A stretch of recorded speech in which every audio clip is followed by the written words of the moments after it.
नमस्कार, मैं हूं आपके साथ ज्योति कनौजिया। आइए रुक करते हैं फटाफट खबरों की ओर। ब्रिटेन के प्रधानमंत्री बोरिस जॉनसन इस महीने के अंत तक भारत का दौरा कर सकते हैं। इस दौरान दोनों देशों के बीच द्विपक्षीय संबंधों को बढ़ावा देने के लिए मुक्त व्यापार समझौते पर भी बातचीत हो सकती है। जॉनसन की यह पहली भारत यात्रा होगी। इससे पहले 2 बार उनकी भारत यात्रा की योजना बनी, लेकिन कोरोना महामारी के कारण इसे रद्द करना पड़ा। देश कोरोना महामारी पर तेजी से काबू पा रहा है। बीते 24 घंटे में मात्र 795 नए संक्रमित मिले और 58 लोगों की मौत हुई है। इसी दौरान 1208 मरीज ठीक भी हुए हैं। सक्रिय केस कुल संक्रमितों की तुलना में अब मात्र 0.3% रह गए हैं। परमाणु मिसाइलों और बमों का अंतर्राष्ट्रीय बाजार 2030 तक 73% बढ़ सकता है। भारत, पाकिस्तान और चीन अपने परमाणु आयुध भंडार को बढ़ाएंगे, जिससे यह वृद्धि तेज हो सकती है। इस वजह से बाजार का आकार 12,600 करोड़ डॉलर के पार जा सकता है।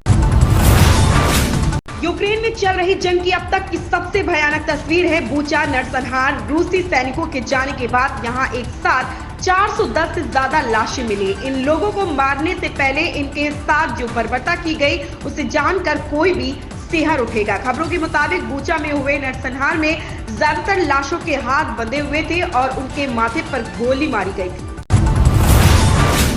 यूक्रेन के महाधिवक्ता कार्यालय की ओर से बताया गया कि रूसी हमले में अब तक 165 बच्चों की मौत हो गई है। वहीं कम से कम 266 बच्चे घायल हुए। इन आंकड़ों में मैरीयुपोल व आसपास के शहरों के आंकड़े नहीं जोड़े गए।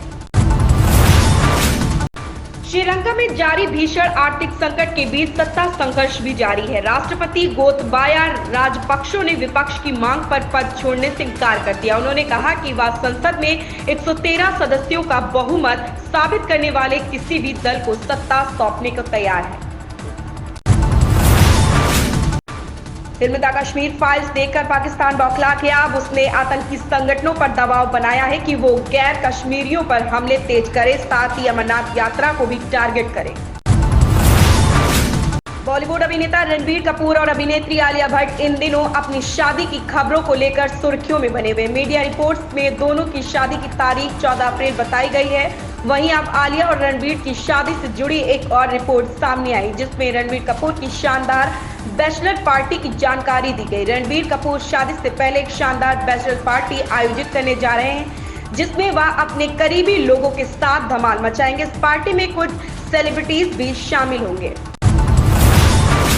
कहा जाता है कि दिव्या भारती अपनी मौत से पहले काफी खुश थी, क्योंकि खबरों की माने तो उन्होंने उस दिन एक अपने लिए 4 BHK अपार्टमेंट की डील फाइनल की थी। कहा जाता है कि दिव्या ने इस खुशखबरी के बारे में अपने भाई कुणाल को भी बताया था। उस दिन चेन्नई से अपनी शूटिंग खत्म करते दिव्या वापस अपने घर लौटी थी।